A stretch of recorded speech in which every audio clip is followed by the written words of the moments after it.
भिवानी के एक बुजुर्ग को एक लड़की की वीडियो कॉल उठाना इतना महंगा पड़ गया कि उसके बदले में उसको 37 लाख रुपए की कीमत चुकानी पड़ी। एक वीडियो कॉल और 37 लाख रुपए। लेकिन मामला यहां तक भी नहीं शांत हुआ। इसके बाद भी उनकी डिमांड बढ़ती गई और लगातार नकली सीबीआई अधिकारी बनके और यूट्यूबर बनके वो लोग बुजुर्ग को ठगने की कोशिश करते रहे। आखिर में मामला जब भिवानी पुलिस के पास पहुंचा तो मात्र 2 दिन में उन 8 आरोपियों को राजस्थान से गिरफ्तार कर लिया गया और फिलहाल ये बुजुर्ग जो लगभग 65 साल के बताए जा रहे हैं अब थोड़ा सा राहत की सांस लेते नजर आ रहे हैं। मात्र एक वीडियो कॉल से किस तरीके से एक आम जिंदगी इतनी फंस जाती है, सुनिए भिवानी एसपी की। भिवानी पुलिस को एक बड़ी सफलता हासिल हुई है जिसमें एक इंटर स्टेट साइबर क्रिमिनल्स ने एक बड़ी घटना को अंजाम दिया था जिसमें करीब 37 लाख रुपए की फिरौती इन्होंने सेक्सटोर्शन जो एक अपराध है जिसमें एक व्यक्ति की अश्लील वीडियो बनाने उपरांत उसको ब्लैकमेल करके और 37 लाख रुपए इन्होंने अलग अलग किस्तों में जो विक्टिम था उससे मंगवाए और आगे 20 लाख की और डिमांड कर रहे थे। 37 लाख देने के बाद विक्टिम को यह लगा कि ये नेवर एंडिंग है और ये बार बार डिमांड बढ़ाए जा रहे हैं। जब उसने पुलिस की मदद मांगी, 16 तारीख की ये घटना है, 16 जनवरी की, 17 और 18 जनवरी को पैसे ट्रांसफ़र हुए।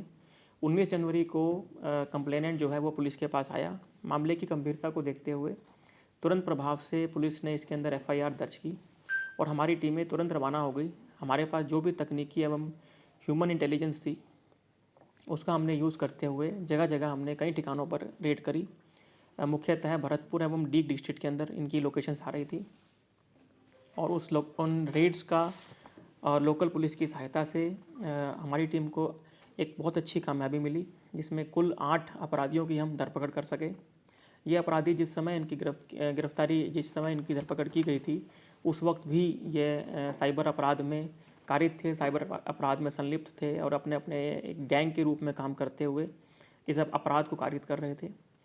इस अपराध में जो 8 आरोपियों को पकड़कर अब जो है इनको माननीय न्यायालय के सामने पेश किया गया है और साथ ही साथ इस मामले में अभी तक 4 मोबाइल फ़ोन की बरामदगी हुई है जिसमें जिस मोबाइल फ़ोन का इस्तेमाल इनके द्वारा घटना में किया गया था उसकी भी बरामदगी हमारे द्वारा की गई है। अब इस मामले में हमें अन्य पहलुओं पर जांच करनी है जिसमें कि ये इस तरह के अपराध कितने और लोगों के साथ कर चुके हैं। ख़ास तौर पे सेक्सटोर्शन जैसे अपराध में ये देखा गया है कि विक्टिम जो है वो शिकायत नहीं करते हैं, वो पैसा देकर और चुप बैठ जाते हैं। तो ऐसे में जो हमारे पास I4C है उसके अलावा हमें इनकी अन्य तकनीकी जांच और मोबाइल की गहनता से जांच करने उपरांत पता चलेगा कि इनके द्वारा कितने ऐसे विक्टिम्स हैं जिसको अपना निशाना बनाया गया और कहाँ के हैं। उस संबंध में समुचित कार्रवाई पुलिस द्वारा की जाएगी और गहनता से इनके द्वारा जांच करने उपरांत अन्य जो उपकरण इनके द्वारा साइबर अपराध में यूज़ किए गए हैं उसकी बरामदगी की जाएगी। सर, ये आरोपी किस उम्र के हैं, कहाँ से गिरफ्तार किया गया है? देखिए ये मुख्यतः डीग डिस्ट्रिक्ट और भरतपुर डिस्ट्रिक्ट के हैं रहने वाले, कुल 8 हैं और इनकी उम्र जो देखी जाए तो 18 से करीब 35-40 वर्ष के हैं। ज़्यादातर यंग एज के लोग युवा हैं। ये 10वीं 12वीं इत्यादि ये पढ़े हुए हैं और ये अपने गांव के ही अन्य बच्चों से, अन्य युवा वर्ग से ये सीखे हैं इस अपराध को करने के लिए। अभी प्रथम पूछताछ में इन्होंने ये बतलाया है कि यह तकरीबन 2 महीने से 1 साल तक के पहले ये इस काम में लगे हुए हैं। तो 1 साल मैक्सिमम अभी तक इन्होंने ये कबूला है।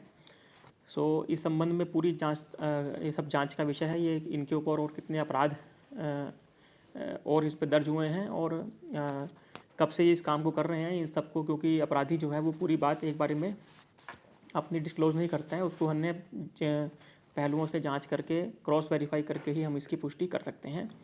लेकिन हरियाणा पुलिस ने यह दृढ़ निश्चय किया है कि साइबर क्रिमिनल्स के ऊपर हमारी जो कार्रवाई है वो हमारी ना केवल जिस क्राइम के लिए पकड़ा है उसके लिए, बल्कि उनके द्वारा जो पीछे किए गए क्राइम्स हैं उस संबंध में भी उन सभी की जिम्मेवारी हम फिक्स करते हैं ताकि मल्टीपल केसेस जो मल्टीपल इनके द्वारा जो एक्सटॉर्शंस की गई हैं उन सभी की जिम्मेवारी फिक्स हो और ये साइबर अपराध को हम जड़ से मुक्त कर सकें।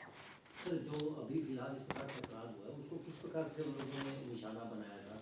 किस तरह से कहा गया था इस तरह की वीडियो बनाने के लिए? देखिए, ऐसा है कि जो पूछताछ में सामने आया है उसमें ये बताया इन्होंने कि जैसे कि कुछ ऐप्स ऐसी होती हैं जिस पे कि लोग रजिस्टर कर लेते हैं और ये उन ऐप्स पर नंबर्स रैंडमली सर्च करते हैं और जो नंबर इन्हें मिल जाता है उस नंबर पे कॉल करते हैं और उस नंबर पे कॉल करके डायरेक्टली वीडियो कॉल करते हैं और उसमें ये 2 फ़ोन का इस्तेमाल करते हैं, जिसमें एक फ़ोन में इनके पास एक अश्लील वीडियो चल रही होती है और दूसरे फ़ोन में ये उसका बैक कैमरा ऑन करके और उस व्यक्ति से बातचीत करते हैं और कोशिश करते हैं ये इस तरीके से बात करके उसको ये कहने के लिए कि वो भी जो है निर्वस्त्र हो जाएं और इसमें जिस भी केस में वो सक्सेस हो जाते हैं उस केस के अंदर ये स्क्रीन रिकॉर्डिंग करके और उससे ब्लैकमेलिंग शुरू करते हैं। सर लगातार इतने पैसे मांगे थे, कितनी किस्तों में सर पैसे मांगे गए थे उनसे? किस तरह से यहाँ कहाँ दिए गए सर? किसी दीवानी में दिए गए या फिर ऑनलाइन ट्रांसफ़र किए गए थे? देखिए, सारे पैसे ऑनलाइन ट्रांसफ़र किए गए हैं और तकरीबन 7 खाते उन्होंने अलग अलग दिए थे और यह उन्होंने यूट्यूब और सीबीआई का अफसर बोलकर अपने आप को बारी बारी से इनको एक किस्त मिलने के बाद दूसरी किस्त के लिए उन्होंने अलग कहानी बना के कि अब यहाँ पहुँच गई ये बात, आपकी फ़ाइल ऊपर पहुँच गई है, अब आपके ऊपर एफआईआर हो जाएगी, अब आपको जेल हो जाएगी इत्यादि। इस तरह से उन्होंने जो है कंप्लेनेंट को डरा धमका कर बार बार अलग अलग खाते देकर और पैसे जो है डिमांड किए। जब वो पुलिस की जो है उन्होंने जब कंप्लेंट की है उसके बाद पुलिस ने काफ़ी सारे साक्ष्य इस संबंध में रिकॉर्ड भी कर लिए हैं और जिससे कि इनकी कन्विक्शन करवाने में भी पुलिस को सहायता मिलेगी। मामले बहुत ज़्यादा बढ़ रहे हैं, इनको कैसे रोका जा सकता है इस फिशिंग को खासकर? देखिए, जो मामले बढ़ रहे हैं साइबर अपराध के उसमें सर्वप्रथम हरियाणा पुलिस के अगर हम देखें तो जिस प्रकार से कोऑर्डिनेशन हमारा बढ़ा है बैंक्स के साथ और हमने एक 24/7 एक सेल बनाया हुआ है पंचकूला में, जिसके कारण जहां पहले 10% ही मान लीजिए 100 रुपये गए हैं 10 रुपये ही हम ब्लॉक कर पाते थे, आज वो चीज़ बढ़ के तकरीबन 30 रुपये पहुँच गई है। और अगर हम गोल्डन आवर मतलब 6 घंटे के अंदर रिपोर्ट कर देते हैं पैसे की ट्रांजेक्शन्स को तो 70% तक पैसा आपका ब्लॉक हो जाता है। एक तो हरियाणा पुलिस को हाल फिलहाल में ये एक सक्सेस मिली है जिसमें हम देश में नंबर 1 पे आए हैं। नंबर 2, इसके अंदर आप देखेंगे कि अपराध साइबर अपराध की जो ओवरऑल रेट है वो भी कम हुई है, पूरे प्रदेश में भी और भिवानी में भी उसमें कमी आई है। ये एक जो है सक्सेस की बात है। नंबर 3, साइबर अपराधियों की धरपकड़ हरियाणा पुलिस के द्वारा काफ़ी बड़ी है और प्रत्येक क्रिमिनल को, जैसा मैं बता रहा था आपको, प्रत्येक क्रिमिनल को पकड़ने के बाद हम उनको उनके अन्य अपराधों में भी प्रोडक्शन वारंट पे लाकर और उनकी जिम्मेवारी फिक्स करते हैं। जैसे हमारे द्वारा कोई गुड़गांव में कोई व्यक्ति पकड़ा गया है, उसको हमारे मुकदमे में अगर संलिप्तता मिलती है तो उसकी जिम्मेवारी उसमें भी, तो उससे अपराधियों पर मुकदमे ज़्यादा लगते हैं और जिससे कि उनके अंदर खौफ पैदा होता है और साइबर अपराधी इस चीज़ से धरपकड़ से जो है लोग उसमें हरियाणा में भी विशेष तौर पे हरियाणा में अपराध करने में डरते हैं और अन्य जगह पे भी अपराध करने में डरते हैं। चौथा, एक स्टैंडिंग टीम्स जो है हरियाणा पुलिस की बना रखी हैं, इसमें सभी थानों से, सभी ज़िलों से जो टीम इस तरह के हॉटस्पॉट एरिया में रहती है जिनके सपोर्ट से अपराधियों की धरपकड़ करने में काफ़ी सहायता मिलती है और उससे बहुत तीव्रता आती है। इस तरह से एक मल्टी फैसेटेड रूप से हम लोग साइबर अपराध को लड़ रहे हैं। एक बड़ी चुनौती है, लेकिन पुलिस जो है इसके साथ साथ इसको काबू पाने के लिए पूरी तरह तैयार है। मोबाइल जो पुलिस को बरामद हुए हैं बदमाशों के, उसमें जांच की हुई और भी कितने वीडियो हैं सर इस तरह के? कितने लोगों को इन लोगों ने अभी तक जो है फंसाया है? देखिए, इन्होंने मोबाइल में अभी मैं ये सब फॉरेंसिक जांच का विषय है, बाकी ये प्रथम दृष्टया ये देखने को मिला है कि उन्होंने काफ़ी सी चीज़ें चैट्स वगैरह डिलीट कर दी हैं। ये डेली इस तरह का काम करते हैं और डेली डिलीट कर देते हैं ताकि पकड़े जाने पर सबूत कम से कम मिले। लेकिन चूँकि फ़ोन की रिकवरी पुलिस द्वारा उसी समय मौके पर ध्यान देकर और सही फ़ोन की कर ली है तो हम इसका डेटा भी रिकवर करवाएंगे और इस सब बारे में जानकारी हम इनके कॉल डिटेल इत्यादि से पता करेंगे।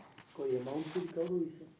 रिकवरी अब चूँकि आज न्यायालय में पेश किए थे, अब रिमांड पीरियड लिया है, रिकवरी अब फर्दर जो है इनके ये जो भी पैसा ट्रांजैक्ट हुआ है वो अलग अलग खातों में गया है और वहाँ से वो पैसा विड्रॉ हो चुका है तो वो कैश के रूप में कन्वर्ट हो गया है, उसको रिकवरी कराने के लिए हम पूरे प्रयास कर रहे हैं। बचा कैसे जा सकता है सर इनसे? देखिए, साइबर अपराध से बचने के लिए जैसे कि आप इस केस में भी देखेंगे एक अननोन नंबर से वीडियो कॉल आई जो कि अपने आप में संदेह का विषय है, संदेहजनक है। कभी भी किसी अननोन नंबर से आप वीडियो कॉल ना पिक करें। इसी प्रकार से आप किसी भी तरह का कोई व्यक्ति देखने को आया, इम्पर्सनेशन जो होती है, कोई व्यक्ति बोलता है कि मैं आपका कोई जानकार का दोस्त बोल रहा हूँ और आपको कुछ पैसे देने हैं, और उस बिहाफ पे वो आपसे कोई 1 रुपया पहले आपको देते हैं, फिर आपसे लाखों रुपए की ठगी कर लेते हैं। तो इस तरह से जो अननोन लोग हैं, जो आपको किसी न किसी तरह झांसा देते हैं, तो आपको सतर्क रहने की ज़रूरत है कि आप ऑनलाइन दुनिया में जब भी हैं, किसी भी लिंक पर क्लिक करने से पहले आपको 2 बार सोचना चाहिए। कोई भी अनजान व्यक्ति अगर आपको पैसों की देने की बात कर रहा है, कोई भी लुभावना आपको कोई ऑफ़र दे रहा है, तो आपको उसमें सतर्क रहने की ज़रूरत है। सभी अपनी अपनी सावधानी रखेंगे, और जो कि पुलिस लगातार जागरूकता के माध्यम से साइबर जागरूकता दिवस बनाकर एवं साइबर जागरूकता थ्रू ऑनलाइन सोशल मीडिया पे भी करके हम लोगों को जागरूक करना चाहते हैं कि आप इस तरह से अपने आप को स्वयं सुरक्षित करें, अपने फ़ोन पर किसी भी तरह के सस्पिशियस लिंक्स को क्लिक ना करें और ध्यान रखें। इस मामले में जो विक्टिम है सर, वो कितनी उम्र है, किस तरह से? देखिए, विक्टिम जो है इस मामले में बुजुर्ग व्यक्ति हैं, तकरीबन 65 वर्ष की उम्र है, और उनकी पूरी लाइफ सेविंग्स उन्होंने इसमें दे दी।